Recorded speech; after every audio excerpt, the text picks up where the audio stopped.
गत 10 वर्षको अवधिमा जातीय विभेदका कारण 44 जनाले ज्यान गुमाए। 97% दलित जातीय विभेद र छुवाछुतबाट प्रताडित रहेको राष्ट्रसङ्घीय प्रतिवेदन। बजेट मार्फत कृषि क्षेत्रमा ल्याइने प्रभावकारी कार्यक्रम हुन नसकेको किसानहरूको गुनासो। आगामी वर्षको बजेट महत्वाकांक्षी नभएको अर्थमन्त्री शर्माको भनाई। असार दोस्रो साताबाट 5 देखि 11 वर्ष उमेर समूहका बालबालिकालाई कोभिड-19 विरुद्धको खोप दिइने। बेलायती महारानी एलिजाबेथ द्वितीयले राजगद्दी सम्हालेको 70 वर्ष पुरा विचलित नभई राजतन्त्र सुरक्षित राखेको भन्दै प्रशंसा। र 10औं कान्तिपुर हाफ म्याराथन आज 3 विधामा गरी 2000 भन्दा बढी धावक सहभागी हुँदै। नमस्कार, कान्तिपुर डायरीका साथमा साथी रमेश र म दिवा। अब समाचार विस्तारमा। नेपाललाई छुवाछुत मुक्त घोषणा गरिएको 16 वर्ष पूरा भएको छ। त्यस्तै नेपालले कानूनी रूपमा जातीय भेदभाव र छुवाछुत निषेध गरेको 59 वर्ष र सबै प्रकारका जातीय भेदभाव उन्मूलन गर्ने सम्बन्धी अन्तर्राष्ट्रिय महासन्धि पक्ष राष्ट्र बनेको 51 वर्ष बितेको छ। तर दलितमाथि हुने अत्याचारको श्रृङ्खला भने उस्तै छ। मुलुकको 14% हिस्सा ओगट्ने दलित समुदाय अझै पनि छुवाछुत जस्तो नबिहे अपमान र तिरस्कार सहन बाध्य छ। सरकारले जातीय विभेदलाई सामाजिक अपराधका रूपमा दण्डनीय बनाएपछि मात्रै जातीय विभेदकै कारण 3 गैर दलित सहित 44 जनाले ज्यान गुमाएका छन्। तीमध्ये अधिकांशको पछाडि अन्तर्जातीय प्रेम र विवाह मुख्य कारण छन्। सन् 2020 मा राष्ट्रसङ्घले गरेको सर्वेक्षण अनुसार 97% दलित जातीय विभेद र छुवाछुतबाट प्रताडित छन्। विभेद खेपेका मध्ये 70%ले समुदायमा समस्या नहोस् भनेर उजुरी गर्दैनन्। प्रहरीमा जातीय भेदभाव र छुवाछुतका मुद्दाको संख्या वर्षमा 50 पनि नाग्दैनन्। मुद्दामा गए समाजमा समस्या हुने डर देखाउँदै अधिकांशमा प्रहरीले मिलापत्र गरेर पठाउने गरेको छ। अधिवक्ता प्रकाश नेपाली छुवाछुत मुक्त घोषणापछि दलितमाथि हुने विभेद झन भयावह बनेको बताउनुहुन्छ। राष्ट्रिय दलित आयोगका अध्यक्ष देवराज विश्वकर्मा छुवाछुत मुक्त घोषणापछि संविधान र कानूनले जातीय भेदभावलाई दण्डनीय बनाए पनि व्यवहारमा विभेद कायम रहेको बताउनुहुन्छ। पूर्व सचिव एवं अर्थशास्त्री मानबहादुर विकेका अनुसार दलितमाथिको जुन अपमान र गरिबी छ त्यसले नेपालको कुल ग्राहस्थ उत्पादनमा 10% असर पारेको छ। सरकारी दस्तावेजमा अब जातकै आधारमा हुने भेदभाव र छुवाछुत जस्तो कुप्रथा बाँकी छैन। तर व्याप्त विभेदको अन्त्य गर्न सरकारले कुनै चासो देखाएको छैन। सरकारले जारी गरेको आर्थिक वर्ष 2079-80 को नीति तथा कार्यक्रममा तथा बजेटमा जातीय भेदभाव र छुवाछुत अन्त्य गर्ने कार्यक्रम समेटिएका छैनन्।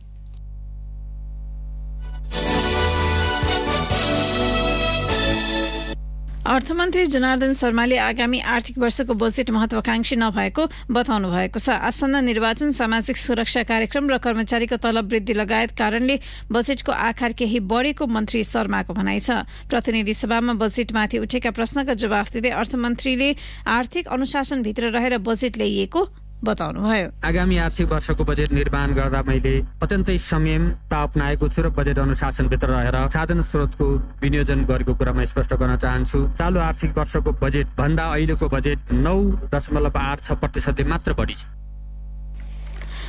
नयाँ बजेटलाई अघिल्ला वर्षहरूका बजेटसँग तुलना गर्न उहाँले आग्रह गर्नुभयो। मन्त्री शर्माले सरकारी ऋणको सामा तिर्नुपर्ने भएकाले चालु खर्चमा वृद्धि भएको बताउनुभयो। सामा बुझाउने अवधि यही आर्थिक वर्षभित्र पर्न आउँदो रहेछ। हिजोको ऋणको सामा बुझाउने ब्याज बनाउने प्रत्येक वर्ष हुन्थ्यो। अहिले सामा बुझाउने अवधि पर्ने भएको हुनाले ऋणको सामा भुक्तानी गर्न 58%ले करिब 49-50 अर्ब बढी दायित्व थपिएको। त्यो सामा भुक्तानीको लागि त्यो थपिँदा चालु खर्च बढी देखिन पुगेको हो।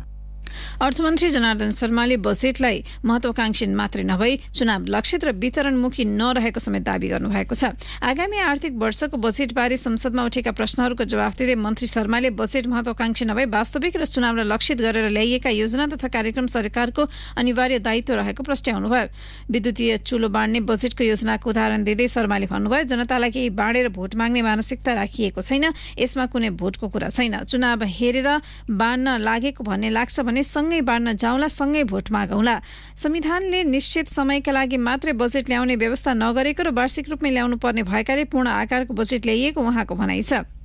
उहाँले भन्नुभयो, चुनाव वा अरू केही भनेर यति उति महिनाका लागि मात्रै बजेट भन्ने पनि हुन्छ र बजेट त वार्षिक रूपमा नै ल्याउनु पर्ने संवैधानिक व्यवस्था छ। संविधानमा 5 वा 7 महिनाका लागि लेखेको भए त्यसै गर्नुहुन्थ्यो। प्रदेश र राष्ट्रिय सभाको चुनाव तोकिएको समयमा हुने र त्यसलाई पर्याप्त बजेट छुट्याइएको उहाँको भनाइ छ। आगामी निर्वाचन, कर्मचारीको तलब वृद्धि, सामाजिक सुरक्षा भत्ता, दिवा खाजा कार्यक्रम र आन्तरिक ऋणको सामा तथा ब्याज भुक्तानी गर्नुपर्ने भएकाले बजेटको आकार बढेको उहाँको भनाइ छ। प्रतिनिधि सभामा यौन हिंसा सम्बन्धी केही ऐन संशोधन विधेयक 2079 माथि छलफल चलिरहेका बेला प्रमुख प्रतिपक्षी दल एमाले बैठक अवरोध गरेको छ। विधेयकबारे विचार गरियोस् भन्ने प्रस्तावमाथि सामान्य सैद्धान्तिक छलफल चलिरहेको र पार्टीकै सांसदले सहभागिता जनाइरहेका बेला एमाले अवरोध गरेको हो। प्रतिनिधि सभाको हिजोको दोस्रो बैठकमा कानून, न्याय तथा संसदीय मामिला मन्त्री गोविन्द प्रसाद शर्माले यौन हिंसा विरुद्ध केही ऐनलाई संशोधन गर्न बनेको विधेयकमाथि विचार गरियोस् भन्ने प्रस्ताव राख्नु भएको थियो। विधेयकको सैद्धान्तिक पक्षमा सुरुमा कांग्रेस सचेतक पुष्पा भूषाल, त्यसपछि एमाले सांसदहरू बिन्दा पाण्डे र आशा विकले धारणा राख्नु भएको थियो। चौथो नम्बरमा कांग्रेसकी डिला संगौलाले विधेयकको सैद्धान्तिक पक्षमा धारणा राख्नु भएको थियो। त्यसपछि एमाले सांसद विमला विकले विधेयकमाथि धारणा राखिरहेका बेला एमालेकी सचेतक शान्ता चौधरीले सीटबाट उभिएर सभामुख अग्निप्रसाद सापकोटाको ध्यानाकर्षण गराउनु भएको थियो। उहाँले विधेयक प्राप्त नभएकाले बैठकको कारबाही रोक्न माग गर्नुभयो। सभामुख सापकोटाले जेठ सत्रमा वितरण गर्नका लागि पिजन होलमा राखिएको छ, हेर्नुहोला, सचिवालयबाट जानकारी आएको छ भन्दै बैठकको कारबाही अघि बढाउन खोज्नु भएको थियो। तर एमाले सांसदले उभिएर अवरोध जनाएका थिए। त्यसपछि एमाले संसदीय दलका उपनेता सुभाष निङमाङले उभिएर भन्नुभयो, मैले नै उठ्नुपर्ने स्थिति भयो। उहाँले संसदमा विधेयकमाथि छलफल सुनिसकेपछि विधेयकका कतिपय प्रावधानबारे हेरौं भनेर सरासर पिजन होल हेर्न गएको त नपाएको बताउनुभयो। संसद सचिवालयका कर्मचारीलाई सोद्धा सो विधेयक नआएको जानकारी गराएको उहाँको भनाइ थियो। केही सांसदले विधेयक पाएको र केहीले नपाएको उहाँको भनाइ थियो। त्यसपछि सभामुख सापकोटाले सचिवालयका कर्मचारीसँग सल्लाह गरेर भन्नुभयो, आजको कार्यसूचीमा रहेका बाँकी कार्यक्रम हटाएको जानकारी गराउँछु। जेठ 16मा यौन हिंसा सम्बन्धी विधेयक प्रतिनिधि सभाको विधेयक शाखामा दर्ता भएको थियो। सोही दिन विधेयक संसदको वेबसाइटमा राखिएको थियो। एमाले संसदीय दलमा रहेका कर्मचारीले जेठ 17मै सांसदको पिजन होलमा विधेयक राखिएको बताएका छन्। यौन हिंसा सम्बन्धी केही ऐन संशोधन गर्न यसअघिको सरकार र वर्तमान सरकारले पटक पटक अध्यादेश ल्याएका थिए, तर यसले विधेयक मार्फत कानूनी रूप लिन सकेको छैन। प्रतिस्थापन विधेयक संसदको अधिवेशन सुरु भएको 60 दिनभित्र दुवै संसदबाट पारित भएर राष्ट्रपतिबाट प्रमाणीकरण भइसक्नुपर्छ। प्रमाणीकरण भएन भने अध्यादेशबाट संशोधन भएको व्यवस्था निष्क्रिय हुन्छ। शुक्रबार विधेयकमाथिको सैद्धान्तिक छलफल सकिएको भए सांसदलाई संशोधन पेश गर्न 72 घण्टाको समय छुट्याउने तयारी थियो। अब सो विधेयकमाथिको सैद्धान्तिक छलफल अर्को बैठकमा हुने भएको छ। सरकारले इन्धनको आयात र वितरण प्रणालीलाई व्यवस्थित गर्दै मूल्य समायोजनका कारण अर्थतन्त्रमा परेको समस्या समाधानका लागि उच्चस्तरीय समिति गठन गर्ने भएको छ। उद्योग, वाणिज्य तथा आपूर्ति मन्त्री दिलेन्द्र प्रसाद बडुले समिति गठन गरी मूल्य समायोजन लगायत विषय सम्बोधन गर्ने तयारी भएको बताउनु भएको हो। उहाँले आयल निगमलाई खारेज गर्ने सरकारको कुनै नीति नभएको समेत दावी गर्नुभयो। प्रतिनिधि सभाको हिजोको बैठकमा इन्धनको मूल्य घटाउने सम्बन्धी जरुरी सार्वजनिक महत्त्वको प्रस्तावमाथि छलफलमा उठेका विषयमा जवाफ दिँदै मन्त्री बडुले भन्नुभयो, उच्चस्तरीय कार्यदलको सिफारिसका आधारमा यस सम्मानित संघीय संसदमा आवश्यक कानून निर्माणको प्रक्रिया खुला, छलफल र पारदर्शी रूपमा सम्पन्न भई सोही अनुरूप हुने हुँदा नेपाल आयल निगमलाई खारेज वा निजीकरण गर्ने भन्ने लगायतका आधारहीन भनाइमा कुनै सत्यता नभएको व्यवहार पनि म स्पष्ट गर्न चाहन्छु। मन्त्रीका अनुसार राष्ट्रिय योजना आयोगका उपाध्यक्षको संयोजकत्वमा उच्चस्तरीय समिति गठन गर्न लागि बडुले निगमको घाटा बेहोरेर पनि उपभोक्तालाई राहत दिन सरकार तयार रहेको बताउनुभयो। उहाँले तोकिएको कार्यविधि अनुसार महिनामा बढीमा 2 पटक मात्र मूल्य समायोजन भएको जानकारी संसदलाई गराउनुभयो। स्वीकृत कार्यविधि र प्रावधान विरुद्ध गई महिनामा 2 पटक भन्दा बढी मूल्य वृद्धि नगरिएको व्यवहार पनि म जानकारी गराउन चाहन्छु। मूल्य समायोजनको कार्यविधि अनुसार महिनाको बढीमा 2 पटक सम्म मूल्य समायोजन हुन सक्ने भए तापनि नागरिकको जीवनसँग प्रत्यक्ष सरोकार राख्ने विषय भएकोले पेट्रोलियम पदार्थको मूल्य समायोजनमा नेपाल सरकार सधैँ संवेदनशील हुने गरेको व्यवहार यस सम्मानित सदनलाई जानकारी गराउन चाहन्छु। बैठकमा एमालेका सांसदहरूले इन्धनको मूल्य वृद्धि रोक्न सरकार गम्भीर नभएको तथा आयल निगमलाई निजीकरण गर्ने प्रयास भइरहेको आरोप लगाएका थिए। एमालेका प्रमुख सचेतक विशाल भट्टराईले इन्धन आयातको जिम्मा निजी क्षेत्रलाई दिन खोजिएको टिप्पणी गर्नुभयो। पेट्रोलियम पदार्थको आयातको कामलाई निजी क्षेत्रलाई दिने काम चाहिँ असाध्यै ठूलो कमिसनको सेटिङमा आधारित छ भनेर मान्छेहरूले व्यापक रूपमा बजारमा भनिरहेका छन्। यसको जवाफ के छ? म मन्त्रीज्यूसँग र सरकारसँग सोध्न चाहन्छु, के कारणले तपाईहरुले यसमा नियन्त्रण गर्नका लागि भरपर्दो उपायहरू अपनाइरहनु भएको छैन? म प्रश्न गर्न चाहन्छु। पुनर्स्थापित संसदमा पहिलो पटक जरुरी सार्वजनिक महत्त्वको प्रस्तावमाथि छलफल भएको हो। कान्तिपुर डायरीमा अब ब्रेकको पालो। ब्रेकपछि कान्तिपुर डायरीमा अब कान्तिपुर सविस्तारको पालो। कान्तिपुर सविस्तार। प्रत्येक वर्षको बजेटको समयमा कृषि क्षेत्रमा गरिएको रकम विनियोजन सधैँ चर्चामा रहने गर्दछ। यो वर्ष सरकारले कृषि क्षेत्रको लागि 55 अर्ब 97 करोड रुपियाँ विनियोजन गरेको छ। झण्डै 66% जनता आश्रित भएको कृषि व्यवसायमा मुलुकको अर्थतन्त्र निर्भर भएको देखिन्छ। तर यसका लागि ल्याइएका कार्यक्रम र नीतिले आम किसानलाई छुन नसकेको गुनासो र टिप्पणी भइरहेका छन्। आर्थिक वर्ष 2078-79 को बजेटमा कृषि तथा पशुपन्छी मन्त्रालयलाई 45 अर्ब 9 करोड विनियोजन गरिएको थियो। यो वर्ष बढाएर 55 अर्ब 97 करोड रुपियाँ पुर्याइएको छ। आकार बढेको देखिए पनि कृषकहरू बजेटलाई लिएर औधी खुसी भने छैनन्। काभ्रेको पनौती नगरपालिका वडा नम्बर 1 का कृषक विश्वनाथ सापकोटा धान रोप्ने चटारोमै मल नपाउँदा खिन्न छन्। कृषकलाई तालिम, बिउ, बिजन, अनुदान जस्ता कार्यक्रमहरू हरेक बजेटमा समेटिने तर व्यवहारमा नउत्रिने उनको गुनासो छ। मल खाद हुनु पर्यो, मल खाद कृषिको बेलामा छैन। बिउ बिजनहरू त्यस्तै छ।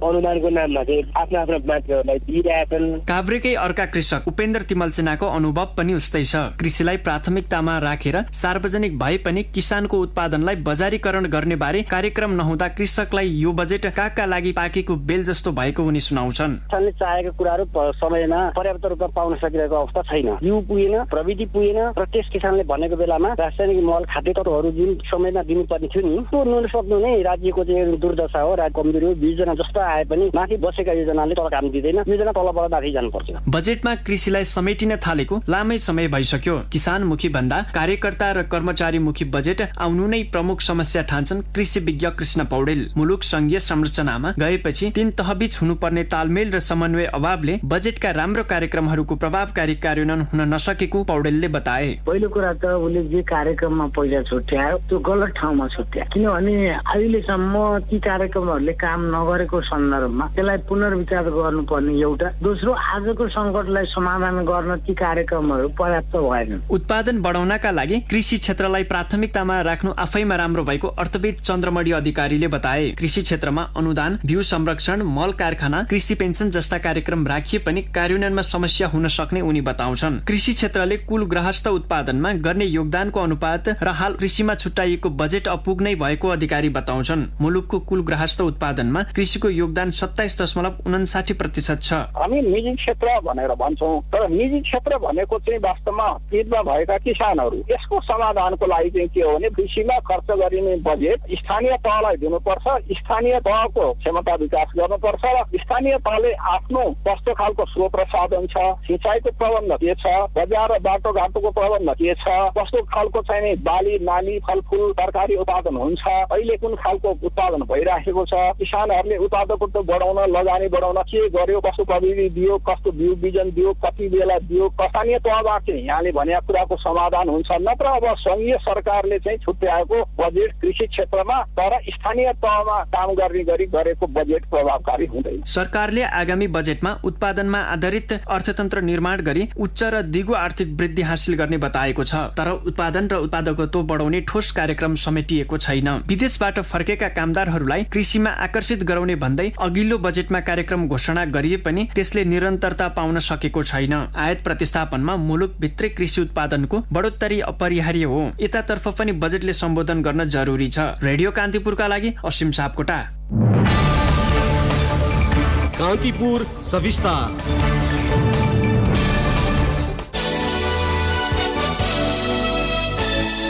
सरकारले असार 9 गतेबाट 5 देखि 11 वर्ष उमेर समूहका बालबालिकालाई कोभिड-19 विरुद्धको खोप दिने भएको छ। स्वास्थ्य तथा जनसङ्ख्या मन्त्री विरोध खतिवड़ाले विद्यालयमा खोप केन्द्र तोकी 2 चरणमा खोप अभियान सञ्चालन गरिने बताउनुभयो। पहिलो चरण अन्तर्गत 27वटा जिल्लामा असार 9 देखि 15 गतेसम्म पहिलो मात्रा र सोही समूहलाई श्रावण 2 देखि 8 गतेसम्म दोस्रो मात्राको लागि खोप अभियान सञ्चालन हुनेछ भने दोस्रो चरणमा बाँकी रहेका 50वटा जिल्लामा भाद्र 5 देखि 11 गतेसम्म पहिलो मात्रा र सोही समूहलाई भाद्र 27 देखि असोज 1 गतेसम्म दोस्रो मात्राको लागि खोप अभियान सञ्चालन हुनेछ। अध्ययनका अनुसार खोप सुरक्षित र प्रभावकारी रहेको भन्दै उहाँले सम्पूर्ण अभिभावकलाई आफ्ना बालबालिकालाई खोप लगाइदिन आग्रह गर्नुभएको छ। यसअघि सरकारले 12 देखि 18 वर्ष उमेर समूहका बालबालिकालाई कोभिड-19 विरुद्धको फाइजर र मोडेर्ना खोप लगाएको थियो। कोभ्याक्स सुविधा मार्फत निशुल्क खोप उपलब्ध गराएको मन्त्रालयले जनाएको छ। हालसम्म 12 वर्ष माथिका कुल जनसङ्ख्याको 85% भन्दा बढीले कोभिड-19 विरुद्धको पूर्ण मात्रा खोप लगाइसकेको मन्त्रालयको दाबी छ। 96% ले कम्तीमा 1 मात्रा लगाएको मन्त्रालयले जनाएको छ। कान्तिपुर डायरीमा पुनः ब्रेकको पालो। ब्रेकपछि कान्तिपुर डायरीमा अब आर्थिक प्रसङ्ग। कोरोना बिमाको भुक्तानी पाउला भन्ने आशमा बसेका करिब 1.25 लाख बिमितलाई सरकारले फेरि निराश तुल्याएको छ। आगामी आर्थिक वर्षका लागि 17 खर्ब 93 अर्बको जम्बो बजेट ल्याएको सरकारले त्यसमा कोरोना बिमा भुक्तानीको विषय नै नसमेटेपछि बिमितहरू निराश बनेका हुन्। काठमाडौँ कीर्तिपुरका रामकृष्ण श्रेष्ठले भने कोरोना बिमाबारे बजेटमा केही सम्बोधन होला भन्ने आश थियो। बजेटमा कोरोना बिमा शब्द नै समेटिन, अब त पैसा के पाइल्या र? बिमाको रकम नपाउनुमा सरकारसँगै नियामक निकायहरू, बिमा समिति र बिमा कम्पनी सबै दोषी रहेको उनले बताए। अर्थ प्रवक्ता ढुण्डी प्रसाद निरौलाले कोरोना बिमा भुक्तानी सम्बन्धमा औपचारिक कुनै निर्णय भइ नसकेको बताउनु भयो। कोरोना बिमा भुक्तानी गर्न सरकारले तिर्नुपर्ने रकम नपाएपछि निकासाका लागि पहल गरिदिनु भन्दै बिमा कम्पनीहरूले विभिन्न सङ्घ संस्थामा हार गुहार गरिरहेका छन्। निर्जीवन बिमा कम्पनीहरूको छाता संगठन बिमक संघले औपचारिक पत्र नै लेखेर नेपाल उद्योग वाणिज्य महासंघ, Nepal chamber of commerce, Nepal उद्योग परिसंघ, नेपाल पत्रकार महासंघ लगायत सङ्घ संस्थालाई रकम निकासाका लागि पहल गरिदिन र 3 महिना अघि नै आग्रह गरेको थियो। पछिल्ला महिनामा बिमितले बिमा भुक्तानी नभएको भन्दै विभिन्न जिल्लामा 20 वटै निर्जीवन बिमा कम्पनी विरुद्ध मुद्दा दर्ता गराएका छन्। उपराष्ट्रपति नन्दबहादुर पुनले हरेक कारोबारलाई पारदर्शी र निष्पक्ष बनाउन लेखा परीक्षण व्यवसायी अडिटर्सको महत्वपूर्ण भूमिका रहने बताउनु भएको छ। काठमाडौँमा सुरु भएको नेपाल अडिटर्स एसोसिएसनको 6औं राष्ट्रिय महाधिवेशनलाई सम्बोधन गर्दै उपराष्ट्रपति पुनले अडिटर्सले कारोबारलाई पारदर्शी बनाउन महत्वपूर्ण भूमिका निर्वाह गरेको र आउँदा दिनमा पनि पारदर्शितालाई कायम राख्न आग्रह गर्नुभयो। मुलुकमा भ्रष्टाचार र अनियमितता न्यूनीकरण गर्न अडिटर्सकै भूमिकाले पनि सघाउ पुग्ने उहाँको भनाइ छ। अडिटर्स एसोसिएसनको महाधिवेशनले 3 वर्षका लागि अध्यक्षसहित नयाँ कार्यसमिति चयन गर्नेछ। अब अन्तर्राष्ट्रिय प्रसङ्ग। बेलायतकी महारानी एलिजाबेथ द्वितीयले राजगद्दी सम्हालेको 70 वर्ष पुगेको छ। 96 वर्षीय महारानी एलिजाबेथ द्वितीयले सबैभन्दा लामो समय शासन गर्ने रेकर्ड कायम गर्नुभएको छ। थुप्रै उतार चढावको सामना सहित महारानी एलिजाबेथको शासनकालमा 14 जना बेलायती प्रधानमन्त्री र 14 जना अमेरिकी राष्ट्रपति परिवर्तन भएका छन्। एलिजाबेथ विश्वकै लामो समय सत्तामा रहने शासकको सूचीमा फ्रान्सेली शासक लुइस 14औं पछि दोस्रो स्थानमा हुनुहुन्छ। 70 वर्ष लामो शासनकालमा 116 मुलुकको भ्रमण गरेकी बेलायती महारानीलाई सम्मान स्वरूप कुनै पनि देशमा जान पासपोर्टका आवश्यकता पर्दैन। एलिजाबेथ संसारकै सबैभन्दा धेरै यात्रा गर्ने राष्ट्राध्यक्ष भएको रोचक तथ्य छ। महारानी एलिजाबेथ 21,000 बढी समारोहमा सहभागी हुनुभएको दावी गरिन्छ। राजपरिवारमा हुर्किएकी एलिजाबेथ राजकुमारी हुँदा महारानी हुने सम्भावना शून्य थियो, तर सन् 1936 डिसेम्बरमा राजा एडवर्ड तेस्रोले अमेरिकी महिलासँग विवाह गर्नका लागि राजगद्दी त्याग्ने निर्णय लिएपछि एलिजाबेथका बुबा राजकुमार एल्बर्ट बेलायतको सिंहासनमा पुग्नु भएको थियो, जसका कारण 10 वर्षकी एलिजाबेथलाई दरबारको उत्तराधिकारी बन्ने बाटो खुलेको थियो। एलिजाबेथका बुबा राजकुमार अल्बर्टलाई राजा जर्ज चौथोको उपाधि मिलेपछि जेठी छोरी एलिजाबेथ उत्तराधिकारी बनेको इतिहास छ। पिताको निधनपछि सन् 1952 फेब्रुअरी 6 मा 25 वर्षको उमेरमा एलिजाबेथ द्वितीयले गद्दी आरोहण गर्नुभएको हो। यिनै बेलायती महारानी एलिजाबेथ द्वितीयले गद्दी आरोहण गरेको 70 वर्ष पुग्दा ब्रिटेन उल्लासमय वातावरणमा छ। बिहिबारदेखि 4 दिनसम्म आयोजना हुने प्लेटिनम जुबली समारोहमा 10 लाख मानिस सहभागी छन्। पछिल्लो समय स्वास्थ्यका कारण सार्वजनिक कार्यक्रममा सहभागी नहुने महारानीले राजदरबारको बाल्कनीबाट हजारौं सर्वसाधारणलाई हात हल्लाएर अभिवादन गर्नुभएको थियो। सेन्ट पल्स गिर्जाघरमा थ्याङ्क्स गिभिङ प्रार्थनाका साथै राजदरबारमा आयोजना गरिने रात्रि भोजमा चर्चित कलाकारहरूले प्रस्तुति दिने कार्यक्रम तय भएका छन्। सत्तामा 7 दशक बिताएकी एलिजाबेथले आफ्नो शासनकालमा निकै धेरै उतार चढाव भोगे पनि कहिले विचलित नभई राजतन्त्र सुरक्षित राखेको श्रेय दिने गरिन्छ। 96 वर्षीय महारानीले स्वास्थ्यका कारण आफ्ना कतिपय राजकीय जिम्मेवारीहरू जेठो छोरा तथा उत्तराधिकारी युवराज चार्ल्सलाई हस्तान्तरण गर्दै आउनु भएको छ। महारानीले युवराज चार्ल्स राजा बनेपछि चार्ल्स पत्नी क्यामिला रानी बन्ने स्पष्ट पारिसक्नु भएको छ। समय क्रममा उहाँले कैयौं पारिवारिक झमेला बिहोर्नु पर्यो। सन् 1996 मा राजकुमार चार्ल्स र डायना बीच 15 वर्षमै वैवाहिक सम्बन्ध विच्छेदले शाही परिवार प्रति आलोचना बढ्न थाल्यो। त्यसको अर्को वर्ष डायनाको कार दुर्घटनामा निधन भएपछि बेलायती राजपरिवार प्रति नकारात्मक टिप्पणी भएका थिए। 2 वर्ष अघि राजकुमार ह्यारी र मेगनले दरबार छाड्ने निर्धो गरे। रानीले गत वर्ष आफ्ना पति राजकुमार फिलिप्स गुमाउनुभयो। छोरा एन्ड्रूलाई यौन दुर्व्यवहारको आरोप लागेपछि शाही पदवी खोसिएको घटनाले शान्त र सौम्य मानिने बेलायती राजपरिवार विवादमा समेत परेको छ। रेडियो कान्तिपुरका लागि लन्डन सहकर्मी नवीन पोखरेलका साथमा दिवा भट्टराई। अब खेल प्रसङ्ग। कान्तिपुर हाफ म्याराथनको 10औं संस्करण आज हुँदैछ। सिटी म्याराथनको अवधारणामा अगाडि बढाइएको कान्तिपुर हाफ म्याराथन पछिल्लो पटक 2076 जेठ 11 भएको थियो। महिला र पुरुष दुवैको 21.1 किलोमिटरको हाफ म्याराथन, कर्पोरेट दौड, व्हीलचेयर रेस गरी 3 विधामा प्रतिस्पर्धा हुने आयोजक कान्तिपुर मिडिया ग्रुप केएमजीले जनाएको छ। हाफ म्याराथनका लागि सम्पूर्ण तयारी पूरा भएको छ। प्रतियोगितामा 2000 भन्दा बढीले नाम दर्ता गराएको केएमजीले जनाएको छ। सामाजिक विषयवस्तुलाई अभियानको रूपमा सञ्चालन गर्न तथा जनचेतना जगाउने उद्देश्यमा हाफ म्याराथनको सुरु भएको हो। पछिल्लो पटक एन्टी पोल्युसन रनको रूपमा 9औं संस्करण सम्पन्न भएको थियो।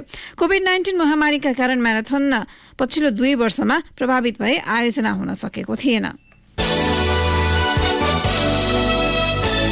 जर्मन खेलाडी अलेक्जेन्डर भेभरभ कोर्टमा अस्वस्थ भएपछि राफेल नाडाल फ्रेन्च ओपन टेनिसको फाइनलमा पुगेका छन्। सेमिफाइनलको अन्तिम चरणमा खेल्ने क्रममा भेभरभ लडेपछि उनलाई चोट लागेको थियो।